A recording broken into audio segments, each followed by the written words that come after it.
Hello everyone, good evening. So I hope so सभी यहाँ पे सभी स्टूडेंट्स ठीक होंगे और जितने भी स्टूडेंट्स अभी लाइव आए हैं,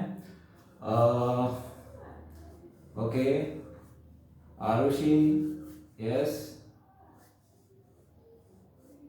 अध्ययन, यस, ओके, कविता, ओके, बेटा वी, हाँ ये ओके चलो ग्रुप में शेयर कर दिया है, आगे बढ़ते अपन। देखिए बेटा, अपना टॉपिक चल रहा था कि मॉलिक्यूलर इनहेरिटेंस, सॉरी मॉलिक्यूलर जो मॉलिक्यूल्स हैं जो कि मेन जिनके बेस पर आपकी इनहेरिडिटी या जेनेटिक प्रॉपर्टीज ट्रांसफर होती हैं जनरेशन टू जनरेशन। सो कुछ आइडिया हमने पिछले लास्ट लेक्चर में भी लिया था, ओके, उसकी लिंक आपको भेजी थी। आगे हम बढ़ते हैं।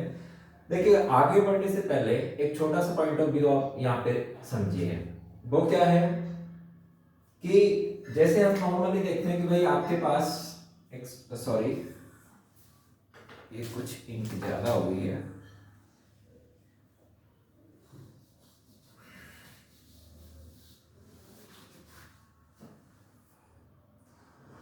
जैसे हम देख रहे हैं कि आपके पास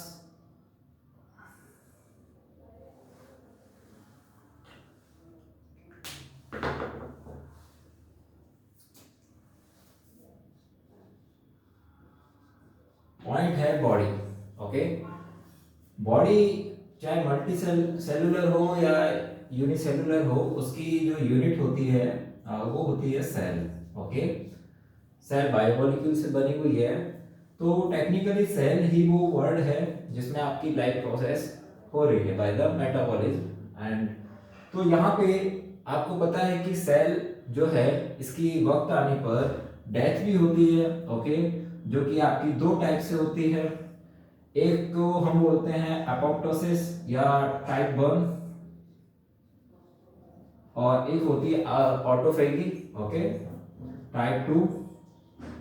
मतलब या तो सेल बाय द एक्सीडेंटल या इंजरी या इन्फेक्शन के थ्रू आपका ये डैमेज हो, या फिर आपकी ये कोई आपके पास जो जेनेटिक मटेरियल है उसी में ही इससे रिलेटेड इंफॉर्मेशन होती है, वक्त आने पर वो जो जेनेटिक मटेरियल जिसको आज आप जीन के नाम से जानते हो, तो वहां पे आपकी वो जीन ट्रांसक्रिप्शन के थ्रू कुछ स्पेसिफिक प्रोटीन्स बनाती है और सेल का एक प्रोग्राम मैनर में इसको डेथ की ओर ले जाती है, जिसको हम प्रोग्राम सेल डेथ भी बोलते हैं, ओके। इसके अलावा आपने इनको इन नाम से भी जाना होगा, हमने डिस्कशन भी किया था। इसके अलावा नेक्रोटिक्स, सो वो अलग चैप्टर है। पॉइंट ये है कि बॉडी बनी हुई है सेल से, और सेल भी एक टाइम में डैमेज होनी है। तो प्रेजेंट टाइम में जो आपकी सेल है वो उसका जो एग्जिस्टेंस है उसके अंदर, जैसे अभी आपको हमने लास्ट टाइम बताया कि भाई आपके पास सिस्टम की इंफॉर्मेशन है कि यहाँ पर जेनेटिक मटेरियल डीएनए है, तो ये डीएनए आपका अगर यहाँ पे सेल डेथ हुई उससे पहले अगर इसको हमने कॉपी नहीं किया तो ये यहीं पे आपकी इंफॉर्मेशन लॉस्ट हो जाएगी, ओके।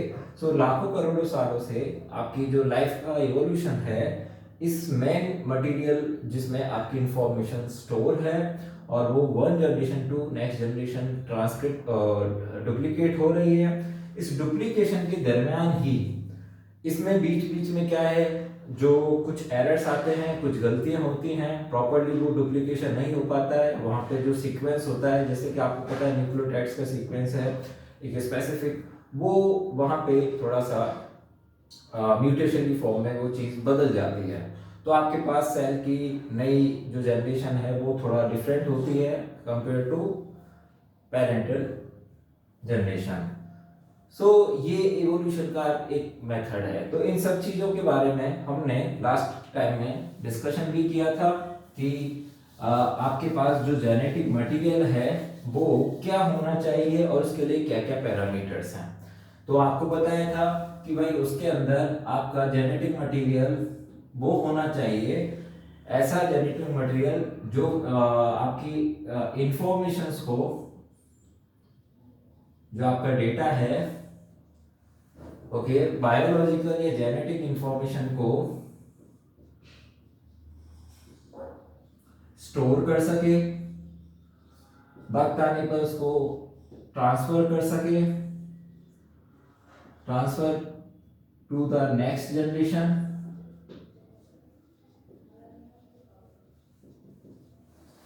यस, और ट्रांसफर होने के बाद उसका वहां पे एक्टिविस्ट, मतलब उसका ट्रांसक्रिप्शन जिसको आप जानते हो, उसका एक्सप्रेस होना भी इंपॉर्टेंट है। यस, तो ये 3 पॉइंट वहां पे इंपॉर्टेंट है। इन्हीं 3 पॉइंट्स में आपकी जब हम आगे देखते हैं कुछ एक्सपेरिमेंट्स लाइक ग्राफिक का ट्रांसफॉर्मेशन, जो एक एक्सपेरिमेंट है, इसके बाद उसमें आपका उस एक्सपेरिमेंट से एक आइडिया लगा कि भाई केमिकल प्रॉपर्टी, केमिकल नेचर क्या है। फिर हमने, क्योंकि उससे पहले के साइंटिस्ट जो जेनेटिक मटेरियल है वो न्यूक्लिक एसिड ना मान के, आपके पास सेल के बायोमोलिक्यूल्स में कई तरह के मॉलिक्यूल्स हैं, उनमें से वो केवल उस टाइम जेनेटिक मटेरियल प्रोटीन ही कंसीडर करते थे। ओके, प्रोटीन का कंसीडर होने का भी कुछ पॉइंट ऑफ व्यू ये था कि भाई प्रोटीन जो है एक प्री एमिटिंग, मतलब आपकी जितनी भी स्ट्रक्चर्स हैं उनमें मेन रोल इसका है फर्स्ट होल्डिंग प्लेस, या आपका फर्स्ट रैंक मॉलिक्यूल के नाम से, इसलिए इसको लैटिन में हमने प्रोटीन बोला। तो प्रोटीन एक, आपको पता है, एक मैक्रो मॉलिक्यूल भी है, और ये 20 टाइप के अमीनो एसिड के अलग अलग सीक्वेंस या ऑर्डर के फॉर्मेट में ये कई तरह की आपके पास वैरायटीज रखता है। सो मोर वेरिएबल होता है, यस, वेरिएबल भी है, साथ में ये एनॉर्मस क्वांटिटी में भी आपको मिलेगा।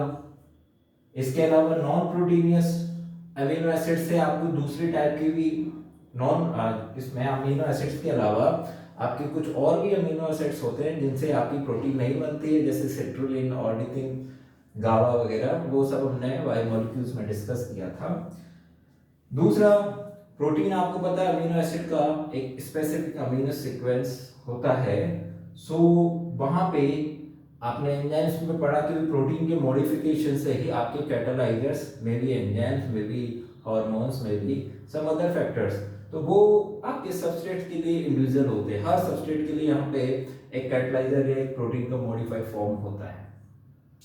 सो बात ये है कि उस प्रोटीन को अगर हम एज ए कैटालाइजर, देखो स्ट्रक्चर में भी काम में आता है और फंक्शन सबस्ट्रेट को मॉलिक्यूल्स दूसरे जो प्रोडक्ट हैं उनमें कन्वर्ट करने में भी काम आता है।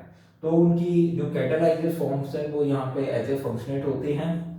तो प्रोटीन यहाँ पे हर सबस्ट्रेट के लिए एक स्पेशल होता है। सो स्पेसिफिसिटी फॉर फंक्शन, लेकिन इसमें किसी भी तरह का कोई मैकेनिज्म नहीं है। किसके लिए? किसके लिए? For the duplication, self duplication. ये अपने आप रेप्लिकेट नहीं हो सकता जैसे कि आपका डीएनए होता है। ओके, सो यहाँ पे सबसे इंपॉर्टेंट ये है। दूसरा, इसलिए एक रॉ मटेरियल के तौर पे हम इसको यहाँ पे खारिज कर देते हैं। प्रैक्टिकली हम इसको आगे बताएंगे कि क्यों साइंटिस्ट लोगों ने इसको, प्रोटीन को as a genetic material consider नहीं किया, बल्कि उन्होंने एज ए जेनेटिक मटेरियल क्या कंसिडर किया? आपके न्यूक्लिक एसिड्स को।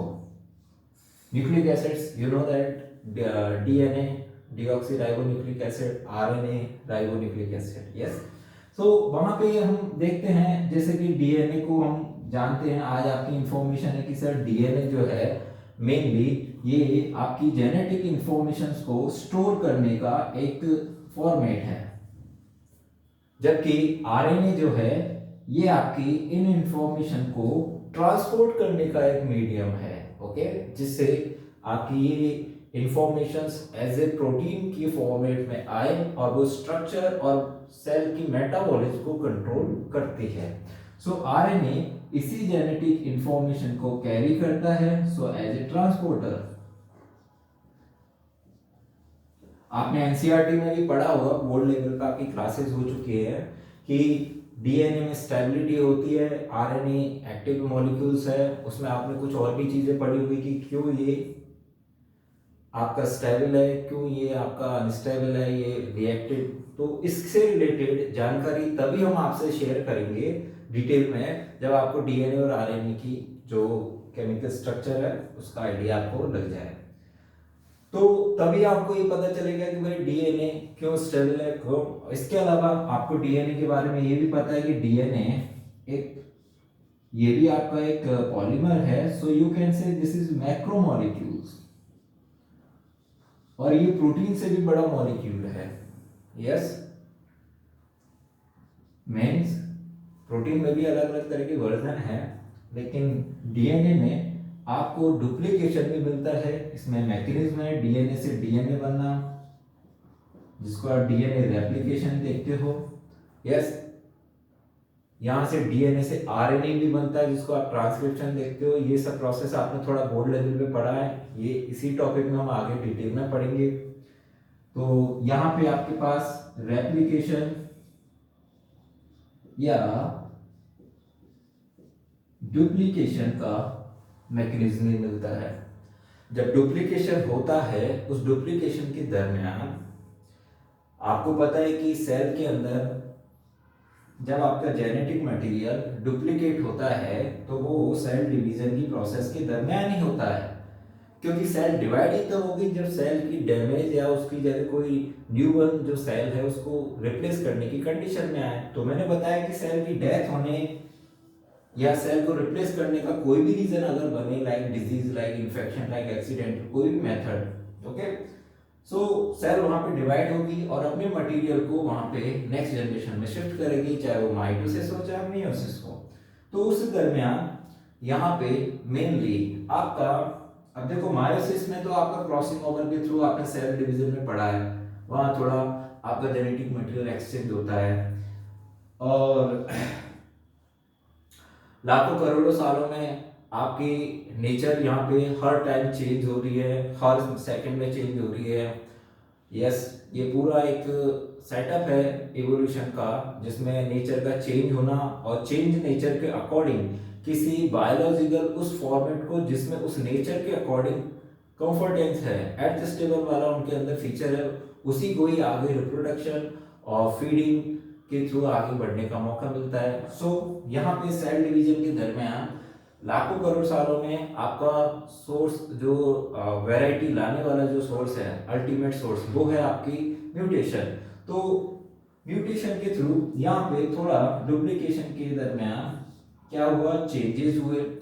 तो आपको यहाँ पे म्यूटेशन का एक पॉइंट भी मिलता है, ये म्यूटेशन आपका एवोल्यूशन का लिए इंपॉर्टेंट है, ओके, क्योंकि अल्टीमेट सोर्स है ये आपकी वेराइटीज को बायोलॉजिकल वर्ल्ड में लाने के लिए, ओके। सो एक छोटा सा आइडिया, ओके।